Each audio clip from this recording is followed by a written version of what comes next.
Hoje vamos ministrar a aula de número 18, Introdução à Ética Cristã. Primeiramente, vamos definir a ética no seu geral. Seu nome tem origem na palavra ethos, do grego, que significa costume, disposição e hábito. A ética social é um conjunto de valores que regulamentam o comportamento de um indivíduo ou de um grupo particular de pessoas que necessitam de um código de conduta. Sua função é manter um equilíbrio entre os nossos desejos e os impulsos dos nossos instintos e as exigências da sociedade. Porém, não é nela que vamos focar nessa aula, e sim na ética aplicada ao cristianismo. A ética cristã é o padrão de conduta imposto pelo próprio Deus e seu Filho, conforme as Escrituras, para que o cristão se porte corretamente diante de Deus, família, igreja e sociedade de modo geral, e deve ser percebida interiormente pelo cristão após sua conversão. Ao nos convertermos, é natural passar a frequentar uma igreja local. Isso é comunhão. Mas é importante sabermos que cada igreja tem um conjunto próprio de doutrinas que interagem diretamente com a nossa ética cristã interior e varia conforme a religião, a cultura e a nossa visão. O Ministério Independência com Cristo adota como código de ética os princípios adotados pelos seguidores de Jesus, ensinado nas Escrituras. A sua base principal se encontra em Marcos, capítulo 12, versículos 30 e 31. Ame o Senhor seu Deus com todo o coração, com toda a alma, com toda a mente e com todas as forças.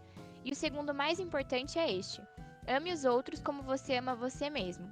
Não existe outro mandamento mais importante do que esses dois. Dessa forma, a ética cristã deve focar sempre em 3 direções: Deus no sentido vertical, você e o outro no sentido horizontal. Agora vamos falar da crise da falta de ética. A ausência da ética prejudica a humanidade, principalmente as pessoas mais pobres e desfavorecidas. Quando pessoas que detêm poder não possuem ética, os que estão em posições inferiores sofrem diretamente com problemas, como inacessibilidade a bens, produtos e serviços, violência, preconceito racial, econômico e social, entre outros. Porém, nós, como cristãos, devemos incorporar à nossa conduta os princípios éticos que revelarão a presença de Cristo em nós. A Bíblia é a nossa fonte de consulta sobre o que é certo e o que é errado, e é, portanto, o nosso código de ética. Isso está indicado em Salmos 119 e 105. A tua palavra é lâmpada para guiar os meus passos, é luz que ilumina o meu caminho. Os princípios desse código de ética envolvem, primeiro, liberdade. Nós somos totalmente responsáveis por nossos atos, pois Deus não nos obriga a fazer nada. Portanto, devemos nos conscientizar que tudo aquilo que fizemos irá refletir em nós e nas pessoas no presente e futuro. E a ética cristã nos ensina a ter responsabilidade com a nossa liberdade. Podemos encontrar esse ponto em Eclesiastes, capítulo 11, versículo 9, que diz: Jovem, aproveite a sua mocidade e seja feliz enquanto é moço. Faça tudo o que quiser e siga os desejos do seu coração. Mas lembre de uma coisa: Deus o julgará por tudo o que você fizer. Segunda, responsabilidade. Uma pessoa responsável procura agir dentro de limites que não prejudiquem outras pessoas. O seu comportamento é rígido pela consciência daquilo que é certo ou errado. 2 Coríntios, capítulo 5, versículo 10, diz: Porque todos nós temos de apresentar diante de Cristo para sermos julgados por Ele, e cada um vai receber o que merece, de acordo com o que fez de bom ou de mal na sua vida aqui na Terra. Lealdade, que não significa obedecer cegamente a normas sem questioná-las, mas agir construtivamente pelo bem comum, respeitando as pessoas e a organização da qual faz parte. Honestidade, que representa a confiança que outros depositam em nós.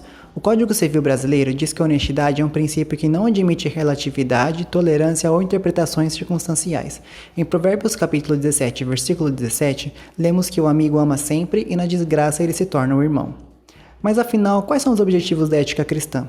Essa é uma pergunta cuja resposta tem que ser clara para todos os cristãos, sendo que esses objetivos são: primeiro, tornar conhecida a vontade de Deus ao homem, segundo Romanos, capítulo 12, versículo 2, que diz: Assim, vocês conhecerão a vontade de Deus, isto é, aquilo que é bom, perfeito e agradável a Ele. Segundo, tornar o ser humano parecido com Jesus, segundo Romanos, capítulo 8, versículo 29, que diz: porque aqueles que já tinham sido conhecidos por Deus, ele também separou a fim de se tornarem parecidos com o seu filho. Ele fez isso para que o filho fosse o primeiro entre muitos irmãos. A ética cristã é o ponto de equilíbrio que nos permite viver de acordo com a vontade de Deus, dominados pelo Espírito do Senhor. Em Romanos 8, versículos 5 a 8, Paulo afirma que pessoas dominadas pela natureza humana sofrem como consequência a morte espiritual, pois o pecado terá domínio sobre nós, de modo que faremos coisas desagradáveis aos olhos de Deus e das pessoas. Mas pessoas dominadas pelo Espírito Santo têm sua mente controlada por ele e poderão alcançar a vida eterna e a paz. E por fim chegamos ao último tópico, a ética da consciência. Além da vontade de Deus explicitada nas Escrituras, é compreensível à mente humana, existe também a vontade permissiva de Deus, que não nos é revelada diretamente nas Escrituras, mas compreendida através da nossa consciência. Como dito no começo da aula, a ética deve manter um equilíbrio entre os nossos desejos, os impulsos dos nossos instintos e as exigências da sociedade. E esse equilíbrio é feito através da nossa consciência, que nos orienta sobre o melhor jeito de agir em determinadas situações, e nos acusa quando cometemos erros que são contra a vontade de Deus para as nossas vidas, como está escrito em Jó 9,35. Então eu falaria e não teria medo, pois a minha consciência não me acusa.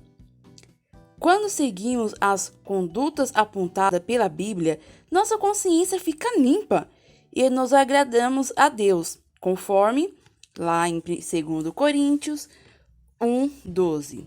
Disto que temos orgulho, a nossa consciência nos afirma que a nossa maneira de viver no mundo, especialmente em relação a vocês, tem sido dirigido pela franqueza e sinceridade que Deus nos dá, e também pelo poder da sua graça, e não pela sociedade humana.